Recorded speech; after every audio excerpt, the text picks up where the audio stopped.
'tis the season to be jolly. Tra la la la la la la la la.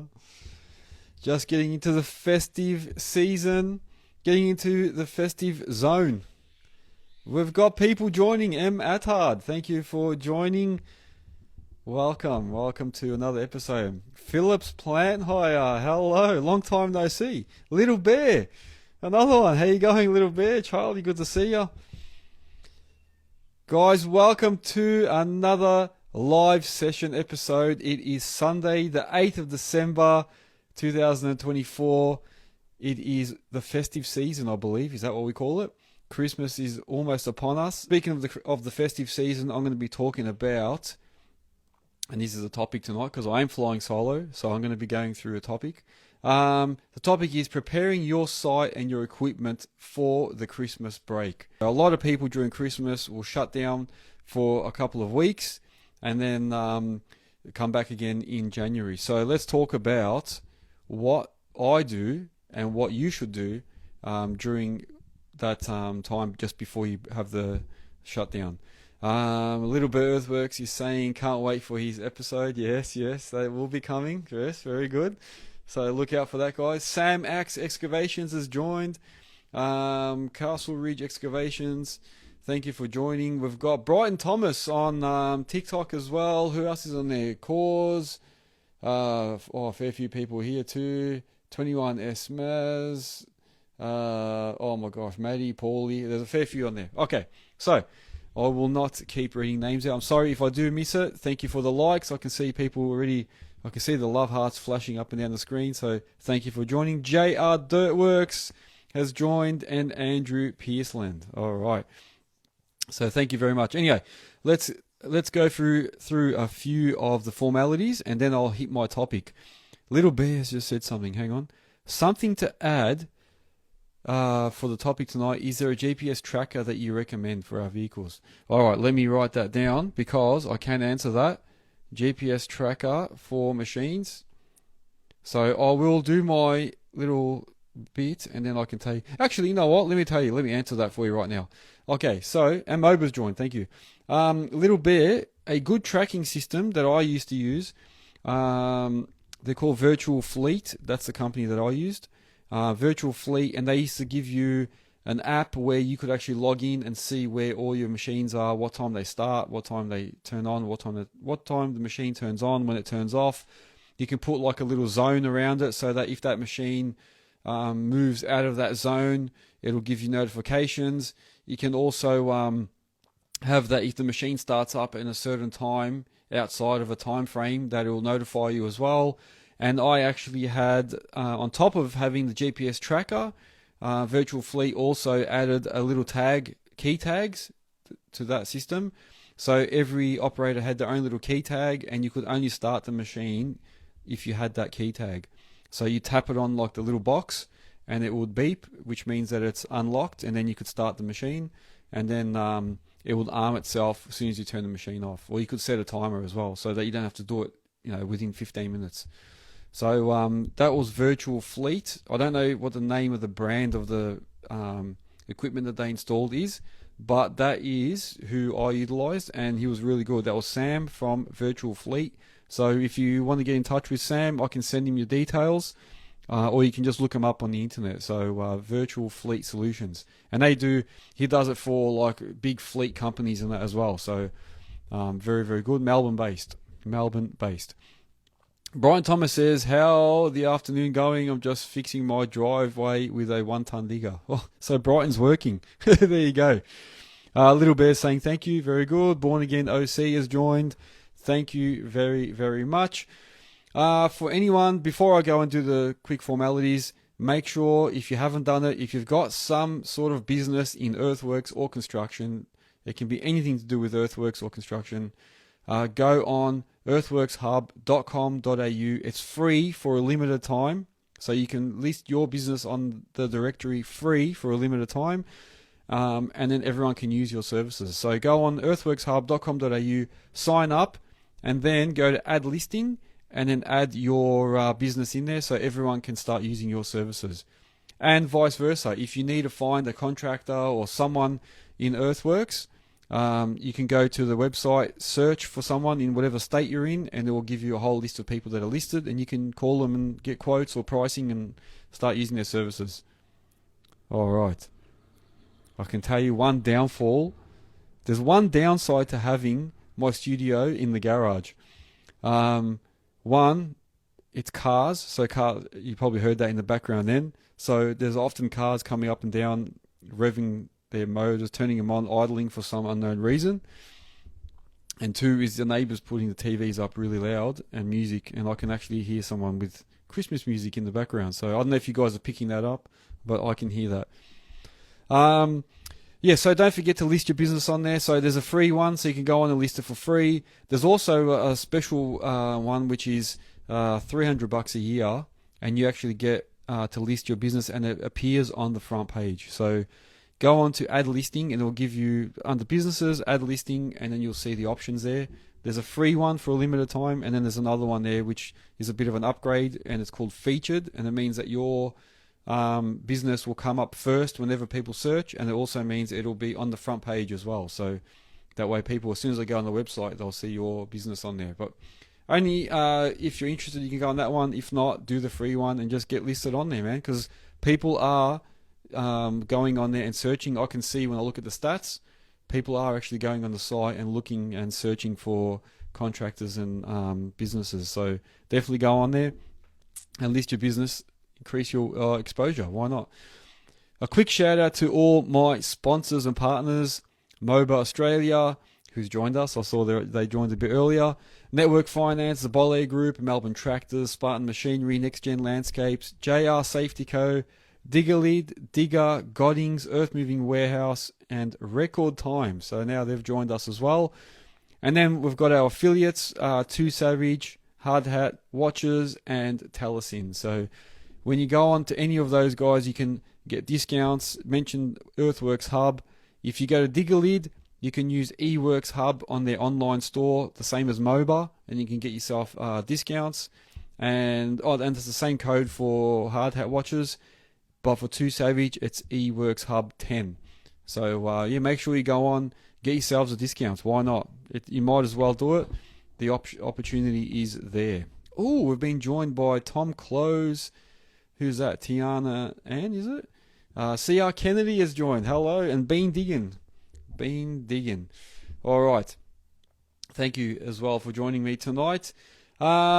Quick rundown projects this week. I posted this up as well. I completed a little job, only a couple of days. We pulled out some concrete at a concrete plant and prepared a little, what would you call it? I suppose it's like a loading bay. So, you know, when they have at like sand and soil places, you've got like a little concrete square section where they put all the dirt and then the loader can go in and pick it up. So we had to prepare. They wanted a couple of extra bays, so we did one extra bay for them. So I just ripped the concrete out, prepared it, put in some craft rock, dug a footing, and then the concrete just came in and finished it. So that's been posted up. I used that Case 14.5 tonner. Very, very good machine. And then I also released a podcast I did with MOBA over the weekend. So last Sunday, Daniel from MOBA joined me. So that episode went up on Spotify and YouTube and Apple. So that's on there now. And what else did I do this week? This week I also caught up with Shane from TerraPro.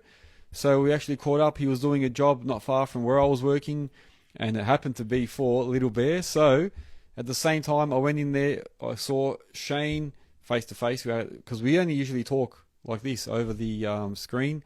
So I actually got to meet him face to face. Nice, very nice guy. And then I saw Charlie from Little Bear there as well. So I got to meet him at the same time. So nice guys, very, very friendly, easy to deal with. And there'll be more coming with these guys. So keep your eyes peeled. MOBA's saying they had 2 customers using the eWorks Hub discount code already. There you go. Sorry, I'm going to cough then. Very, very good. So people are using the codes, man. Well done. That's good. Use it. Why not? Get yourself a discount. I'm happy to be here linking up everyone and doing that for them. So it's good to see people taking advantage of it. Good. And Jack Healy's joined us as well. There you go. Also, while I'm on that note, actually, of meeting people, I met some lovely people today, and they were on here a little bit earlier, so hopefully they're still on. A quick shout out to Greg and Kay from Phillips Plant Hire. Lovely family. I got to meet them today. Keep your eyes peeled. There's some more stuff coming with that. I can't share it yet, but I got to meet them today. Very lovely, humble family business, Phillips Plant Hire. So they're not only do they rent out machinery and stuff. So you'll see some more stuff on that in the very near future. But yeah, lovely family. And while I was there, I actually got to meet some other people. So also a little quick shout out to Elliot from, is it EMP? Yeah, EMP Media, and Keely from Focus Consultants. So Focus Consultancy, that's the one. So yeah, lovely bunch of people to meet today, and Giorgio as well. I won't forget Giorgio. That's it. Phyllis Plant and I saying thank you. No, it was a real pleasure. It's a pleasure to be able to meet people and share ideas and talk and see how nice everyone is in the industry. So it's not everyone is really hard ass, and everyone there's actual nice people in the field. Yes, Phyllis Plant Hire is saying pro wall construction. There you go. So that was Giorgio that I met today as well. Nice guy. So very good people. Keep your eyes peeled. More to come on that. All right, let me go to my topic. All right, so the topic is basically, I'm going to talk about the Christmas shutdown period on grade 145. Thank you for your likes before I forget. So before shutting down your construction site for the Christmas break, I think it's important that you have a list of tasks that you need to do. So you can make sure that your site is secure, safe, and then ready for reopening. So when you come back in January or whenever you come back, some people used to take a month off. Do you remember those days when all builders and trades and they used to take like a whole month off? So everyone knew that over Christmas there's no way you get anything done. I think that's changed a little bit. People only take like the main days now, and maybe like post-COVID, people aren't staying off as long, and because of the downturn in work, people are just taking what they've got. So I reckon a lot of people might not shut down for as long as usual. But in case you are shutting down, and I know a lot of people will, these are the things I'm going to go through so that you can be more prepared for it. So some of it you might already know, so bear with me. But there might be stuff on here that you don't know, so listen out. So the first thing I'll talk about is safety and site security. So do a site inspection. So go through, identify any potential safety hazards, and address all those before you shut down. Make sure you've got all your safety signage up, like any barriers, any warning tape, any warning signs, so they're clearly visible in case someone walks onto the site and there's no one on there, so that everyone that walks on the site is safe. Because don't forget, you're still responsible. If somebody walks onto your site and something happens to them, even if you've had all this signage at the front saying do not enter, and they fall into just say a trench or something or a hole, and you haven't had that barricaded or covered, you're still going to get in trouble for that. So make sure that you've got all the signage and that up inside as well. EMP Media's joined. Thank you, Elliot. I just gave you a quick shout out. There you go. Good timing. Lock and secure all the equipment on site. So lock up all equipment, all the tools, material, just to prevent it from being stolen. And I was going to talk about this a bit later on, but since we're on that topic, if you've got vandal covers, make sure you put them on, lock everything up, lock up all your fuel caps. Obviously, people like to come in when there's no one around. If they know that there's not going to be any movement on that site for a month, you're very likely that they're going to come in and try and take diesel and batteries. And it's happened to me, so I'm telling you from experience, and most people here would have somewhere along the line experienced something like that. What we used to do, actually, a little tip for you, is when I had my 20 tonners, because they used to get broken into a fair bit, we used to park the tails of the 20 tonners side by side, so they're like almost beside each other, and that way the side cabinets that you used to open to get to the batteries, they'd be like almost touching. So that way, if they wanted to try and break in and take your batteries, they couldn't get to them. So that was one way to prevent that.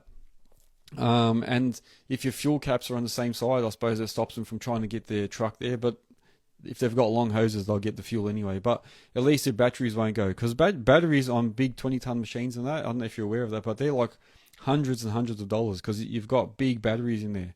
So they're not just the same size as a car battery. They're like huge. So they're very costly. So that's what I would recommend. Make sure you lock all your equipment.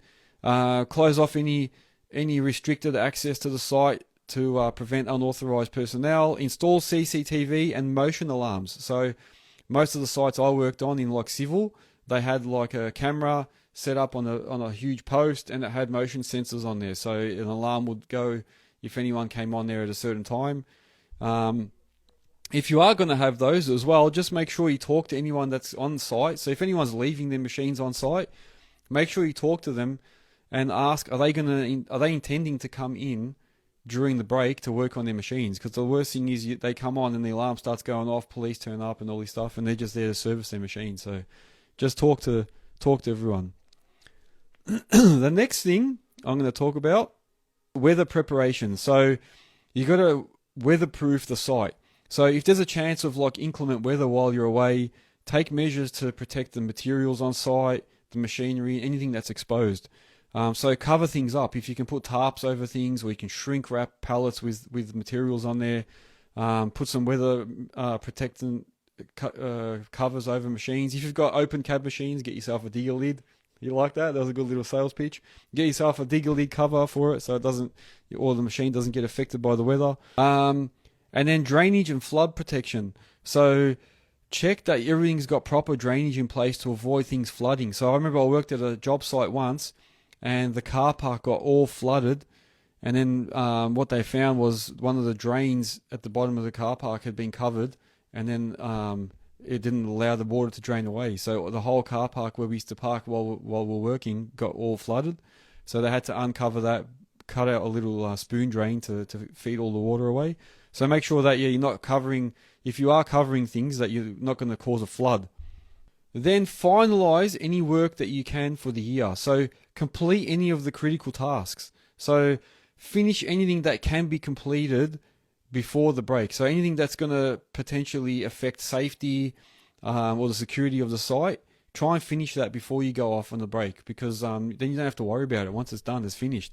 So try and avoid leaving huge holes open, or try and cover up any holes. So if you've drilled like 30 or 40 pier holes, try and either cover them up with timber or fill them with the concrete before you go, so that way there's no holes or any way someone can fall in there.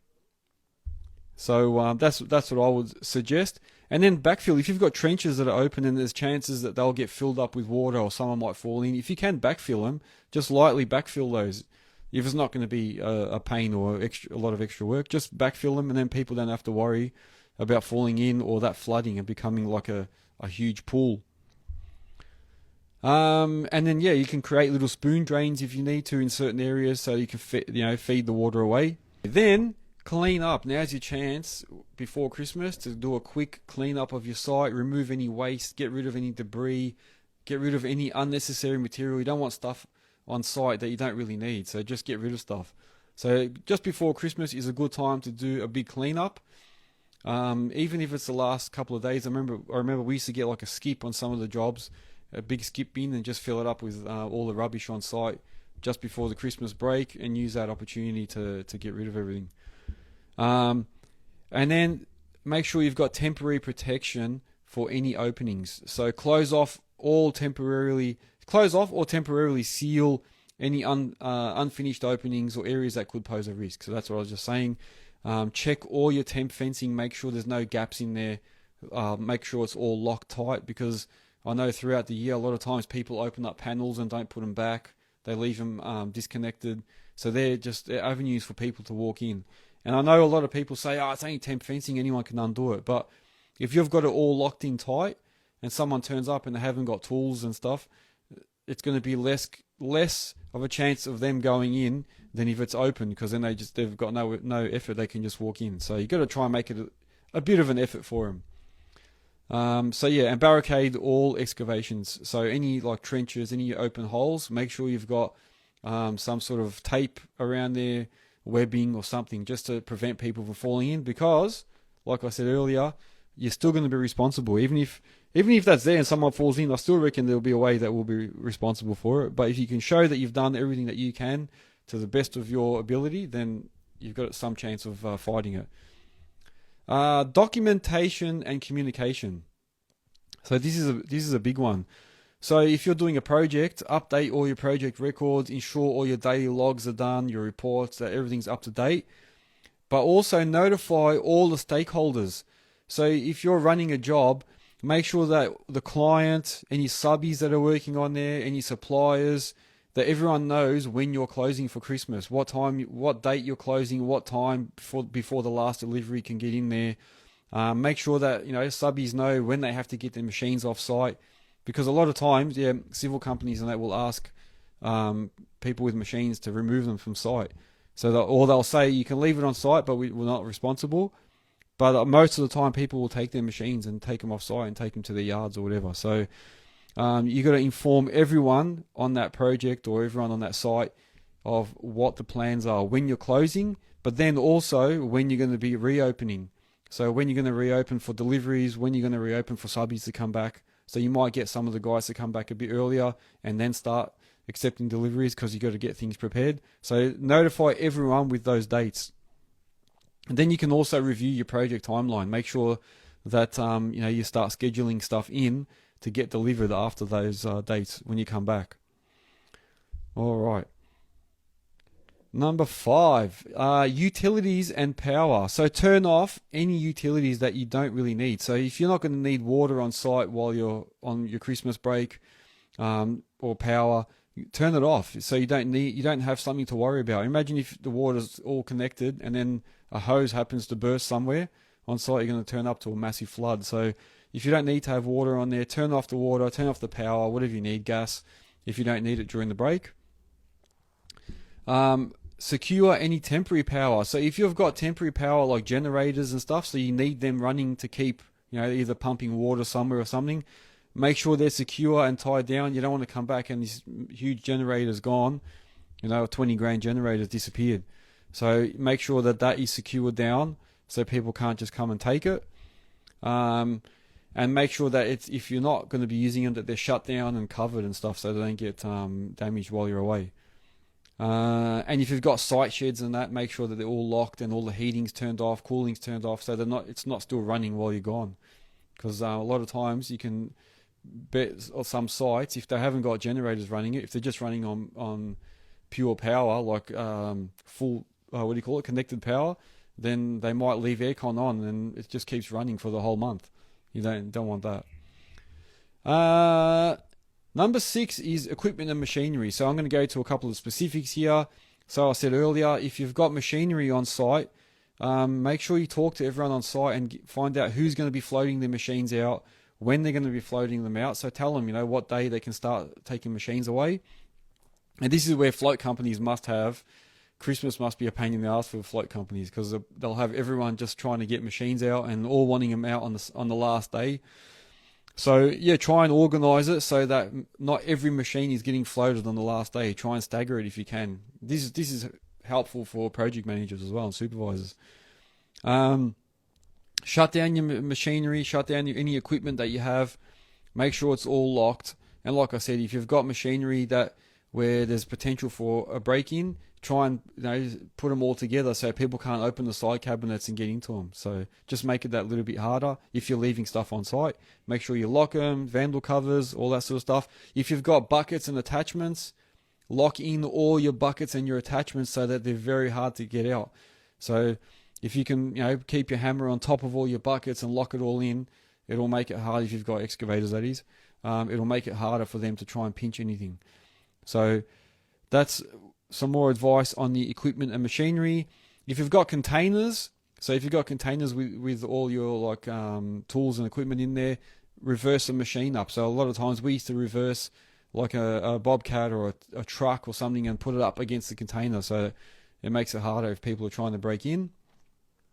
And the same if you've got like site sheds and you don't want people going in, you can also just reverse machinery right up to it. Check that you've got fuel in your machines and stuff. Maybe don't leave a full tank of fuel on any of the equipment in case someone does break in, because the last thing you want is to come back and you had a full tank when you left, and when you come back from holidays you got an empty tank. So I'm speaking from experience here, and I know a lot of people on here probably had that same problem. And then the end of the year, it's the best time to do some routine maintenance. So if you need to do some repairs on your machine, you've been looking at something and thinking, you know what, I need to repair that, now's the time to do it. So if you're going to have a shutdown period, tell everyone that's a good time to do any big maintenance stuff on their machines. And then, like I said, if you're going to have the site locked and you're going to have alarms, just make sure that you speak to whoever is going to come on site and explain what they have to do, because you don't want alarms going off unnecessarily, and then, like I said, police turning up and that when it's just someone coming to work on their machine. Number 7 is risk management. So do a little risk assessment, walk around with the team and just look at any potential hazards before you go. So I know I've said that before, but get ready for inclement weather, for break-ins, people walking in on site. Just make sure you do a quick risk assessment with everyone and have a look at what can be prevented from happening. So any trip hazards, in case someone comes in on the site at night and falls, make sure that it's not because you left something out in the middle of nowhere. If you need to, if you've run cables, and this is going to be an obvious one, if you've run like electrical cables and stuff and you're scared they're going to get stolen, you might have to consider hiring like overnight security. You might have to have, you know, some of the work sites you see like a security guard sleeping in his car, or I shouldn't say sleeping, but being in a car all night, just going around randomly and staying on site. You might need to hire one of those people just to stay on site for that break period. So it might sound like it's costly, but if they rip out all your copper wire, it's probably going to be more expensive than having that security guard on there. So yeah, definitely consider that. Like I said earlier, temporary safety barriers. Make sure you've got barriers everywhere. And then make sure that your emergency contact information is displayed somewhere on the front gate, so that if something does happen and a neighboring site sees something happen, they can contact someone. So make sure you've got contact numbers of a couple of people in case they can't get to the first person. So you have a couple of backups for things that might happen while your site is shut down. So even if there's a fire and the fire brigade needs to get in touch with someone, they can see a list of people they can call. So don't just put one person, always put a couple of people, because if someone happens to have gone overseas on a holiday for that Christmas breakdown or the Christmas break. So if someone happens to have gone overseas for their Christmas break and the fire brigade can't get in touch with them, they need to have a secondary or third number to call. Number 8, staff management. Make sure that you have communicated with all your staff when you're going to be closing down. Does anyone need to work during that break period? Are you going to have one person coming in and doing something? When are they going to be coming back? So double check that everyone knows when they need to report back and what tasks they're going to be on when they do come back. So that you don't just have everyone rock up on the first day back and everyone's just standing around for the first few hours trying to figure out what to do. Just give them a list and say, when you get back, this is what you're going to be doing. So they already have an idea. So it's all about being proactive. And number 9, inventory check. Make sure you count all your inventory. Check what you've got. Now's a good chance to do like a little mini stock take. Have a look at what you've got on your site. Make sure you've got enough material on hand for when you get back. So, you know, if you need crushed rock or you need screenings or you need, if you're doing drainage, you need more pipes, or if you need more concrete sleepers for your retaining walls, now's the time to try and order and make sure you've got enough there so that when you come back. But also, if you're worried about them getting pinched while you're not there, make sure you've got enough to at least cover you for a couple of days until the first delivery comes. So that's what I would recommend. If you've got stuff on site, try and hide it so that's not, in plain sight. Try and put it away a bit so someone driving past can't see exactly what you've got. That way, because they say opportunity makes a thief. Someone told me that once. Opportunity makes a thief. So a lot of people would never even think about stealing something, but given the right opportunity, if they drive past and see copper wire on the ground or copper pipes and they think, ooh, I can probably get some money out of that, they might just go in and be tempted. Whereas it could be a person that would never ever think about doing that. So opportunity makes a thief. There you go. Keep that in mind. So hide whatever you can, lock down whatever you can to prevent it from being stolen. Even bury some stuff. If you need to bury it a little bit so that you can just unearth it again later, then yeah, do that if you need to. We used to do that sometimes. You know what we used to do? We used to get heaps of dirt or crushed rock and put it on top of all the electrical pits, and then that way people wouldn't be able to just get in and easily take stuff. So you can just do things like that if you need to. Park machinery in front of containers, and order materials so that they're ready for when you get back. So order stuff. Start putting in orders for that first week back so that you can start having orders already. Don't wait till you get back and then start ordering, because it might be a month before you can get the material. So yeah, start pre-ordering. And number 10, because I didn't actually say how many steps there were. Sorry, there's 10 steps. Number 10 is the final step, and that is do a final walkthrough. So just before the end of year, before you all start leaving site, perform a final walkthrough, grab a bunch of people, get a bunch of workers with you as well, and go get the key stakeholders involved, even if it's other supervisors, safety people, and just walk around and have a look, make sure all the security measures are done, all in place, the site is clean, it's ready for a shutdown, and then you also know it's ready for when you return. So they're the 10 steps or 10 tasks that you need to do to make sure you're running an efficient project, and you've shut down, and you can safely say we're going away on holidays and coming back, and the site should be good. So yeah, by ensuring that all these tasks are completed, you can help avoid all delays. So you're being proactive, you can avoid safety issues, and then when you reopen, like I said, you're being proactive. You can start straight after the Christmas break and just hit the ground running. So they're the 10 tasks that I recommend people do to ensure their site is ready for the breakup. Or for the Christmas break. That is my topic. I feel like I've spoken forever. I've been speaking all day. My mouth is so dry, I just haven't stopped. But that is what I recommend. People, I'm opening it to you now. You can make comments. If anyone wants to recommend some other steps or some other things, I can add that to the list. What do you guys think? So when you work on sites and you're getting ready to shut down for Christmas, what else do you guys recommend? What else is there that people can do to make sure their site is safe? Nothing's going to happen on there while they're gone, and if something does happen, people can get in touch with them, and that they're ready for when they get back. While you're all thinking of answers for that, and I'm open to other questions, so it doesn't just have to be that. So if you want to ask any other question, like Little Bear asked earlier about the GPS trackers. Sorry, we've got a question here. Yeah, he's saying, how's work been? Work's been up and down, to be honest. Yeah, I haven't really chased a lot of work. One, because it's given me more of a chance to focus on this stuff, so I haven't really been chasing it. But on the other side of that, I haven't had that many inquiries. So I have noticed the plant hire agencies have been sending out more messages than usual. So yeah, we're definitely getting a little bit more sort of work from plant hire companies. Not heaps, but it went from getting no messages at one stage to getting maybe one a day now. So there's a bit of movement, but yeah, it's still not very busy, man. And I don't know what's going to happen. I don't know what the outlook is, because I was very positive, thinking there's going to be a lot more work next year, but I don't know if that's going to happen. I really don't know. And looking at the Facebook sites, all the earth-moving operator sites and stuff, you can see a lot of people are looking for work, a lot of people selling machines, a lot of people selling trucks. I don't know. I don't know if it's a good thing. But then again, on a positive note, I talked to some guys and they say they're still flat out. So I don't know. I don't know what the outlook is. So in short, the work, if I chased a lot of work, I probably could get a lot more if I wanted to, but I'm trying not to, because I want to focus on this stuff. So for me, it hasn't been flat out.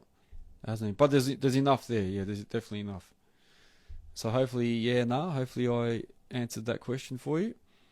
All right. So while people are thinking of more questions, I just want to highlight that if you're not already a follower or subscriber, that you do follow Earthworks Hub on YouTube, Instagram, TikTok, Facebook, Spotify, Apple. So yeah, go on all those social platforms. Make sure that you follow and subscribe. Oh, and I hit the 500 subscriber mark on YouTube. Sorry, I forgot to say that. So there's a big thing. So I just did it yesterday. We hit over 500 subscribers on YouTube. Now that doesn't sound like a lot, but on YouTube it's very difficult to get subscribers. It's nowhere near as easy as Instagram and TikTok. So to get 500 on there, I'm stoked. That was the goal for this year, and I've got it. So yeah, we've got over 500 on there. So the goal for next year is over 1,000. So let's try and hit that. I'm going to try and hit over 1,000 next year. I want to try and get, that's my goal.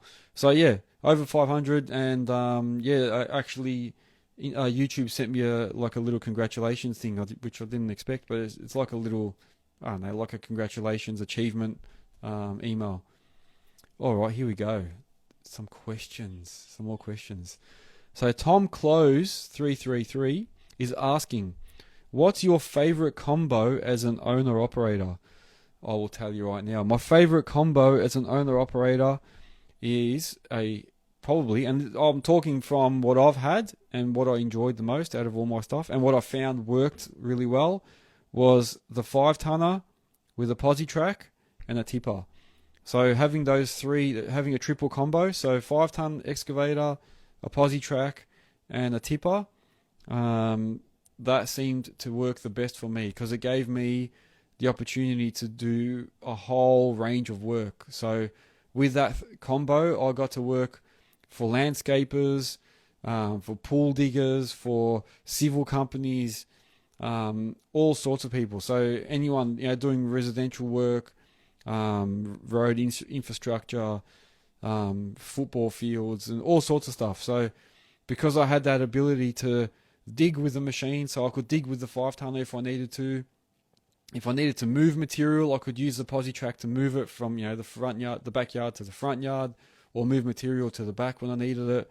Or if I needed to use just the posi track to level off ground, I could do leveling, detailing, topsoiling. And then if I needed to move material that I dug out, I could use the tipper to move it out and ship it off. Or I could just do tipper work for the day if there was nothing else. So that was the best combo. I could go pick up material. If I couldn't get deliveries, I'd just go to the quarry and pick up crushed rock myself. Or I'd go and pick up topsoil myself and that. So that was my favourite combo. I'm hoping that answers your question there as well, Tom Close. But that was my ultimate combo. I'll probably top that off by having my tag trailer. So that made it a bit easier to have all three going to one site. Whereas when I had just a tipper, I could only take one thing at a time, either the posi or the 5. So having that tag trailer opened up a few more options, but it was an addition to my costs. So, I had to have the cost of the trailer, the rego, the maintenance, tires and stuff.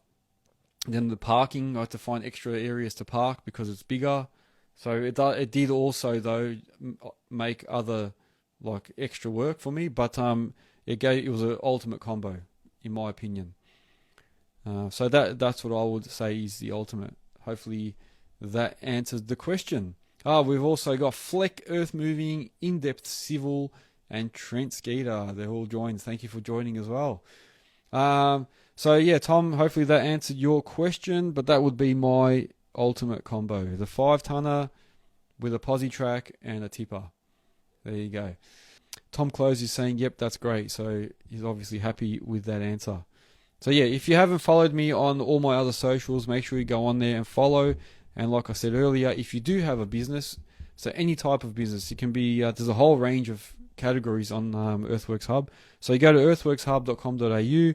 There's a whole bunch of categories on there for construction and earthworks.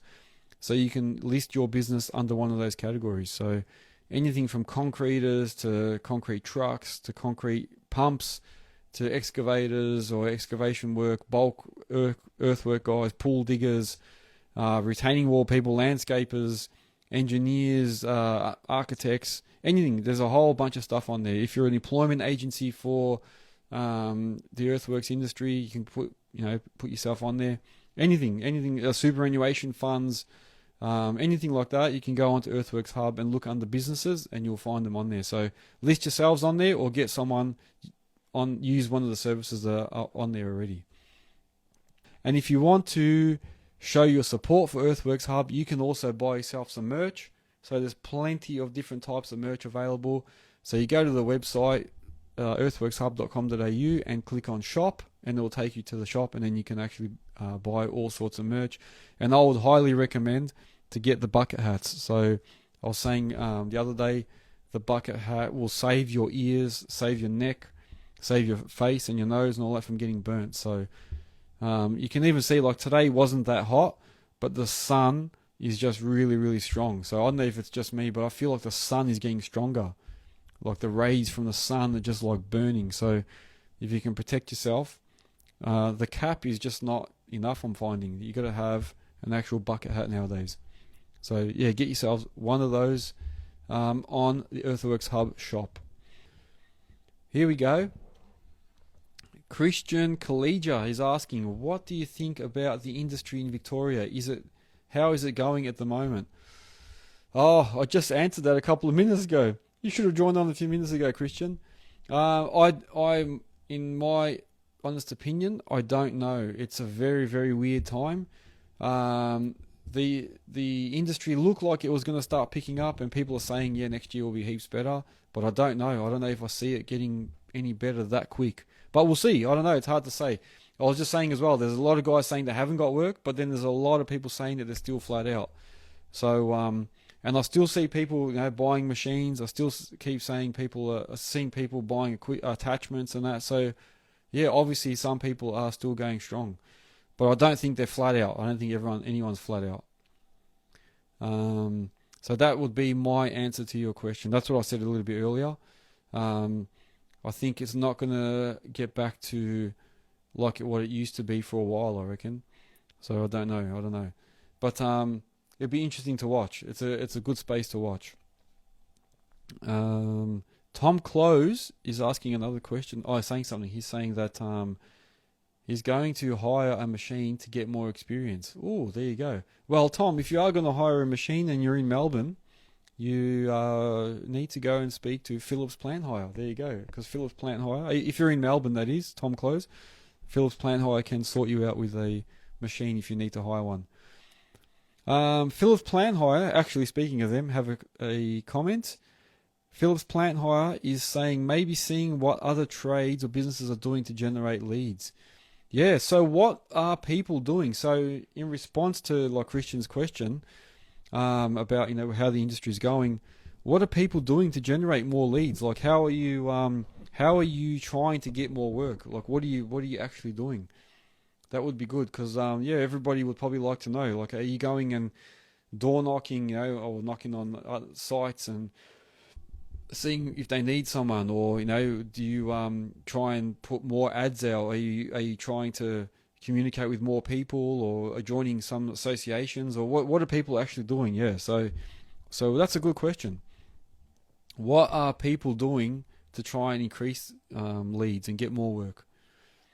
Phillips Plant Hire is adding to that. They're saying, so what are people doing besides the known marketing and like Facebook ads? So what else is everyone doing to try and get more work? I think what's happening is, and this is what one of my guests said recently, I can't remember who said it, or a couple of them said a similar thing.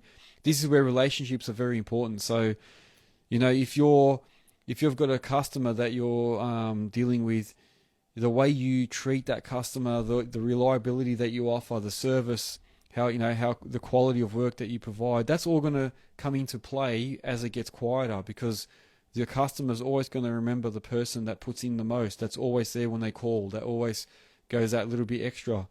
And that's what we were talking about with one of my other guests, that there's always a backstory. So someone that's really complaining about, I've got no work, no one's calling me, and that, usually there's a backstory to that. Like there's a reason that no one's calling them, because they're probably not reliable, or they're known to like not give quality work, or I don't know. There's usually like a backstory. So a lot of times, when it does get quiet, this is why it's important to always put in that little bit extra when you are working for someone. So it might look like, it might feel like, it's a waste of time, man. Why should I be killing myself doing more than anyone else? And why should I go that little bit above and beyond? But in times like this is when it actually counts. This is when customers are going to say, you know what, who treated us the best when we needed them? Who always turned up and who always finished the job and, tried to do things a bit quicker for us, and that's when it will count in these sort of times. And Tom, unfortunately, is in Adelaide, Phillips plant hire, so tried to get you another customer there. There you go. Tom Close. Well, if you are going to rent a machine to get more experience, that's a good idea. I recommend that because the more time you can spend in one, and if you can't get it working for someone, then just rent a machine, take it home, or take it to some land that you have, or somewhere where there's an open space, and just keep using the machine, jump in and spend more time, get used to it. Then it's like riding a bike. Before you know it, will become second nature, and you'll get good at it, and you can jump in and start working for people. And Christian Collegia, who asked the question about how the industry is going in Victoria, is just saying that it's fair enough what I said. It's definitely a weird time. So a lot of times people can sit back and complain and say, oh no, I can't get any work in that. But like you say, what have they done apart from, like obvious things? What else have people done to try and get work? And it'd be good for people to tell us that, because if you have done something different, let us know so everyone else can do the same. I was going to say, if you have a topic that you want me to talk about, hit me up during the week, send me a message, and I will try and answer that question for you. And I'll try and bring it up in our next topic, or the next Sunday session.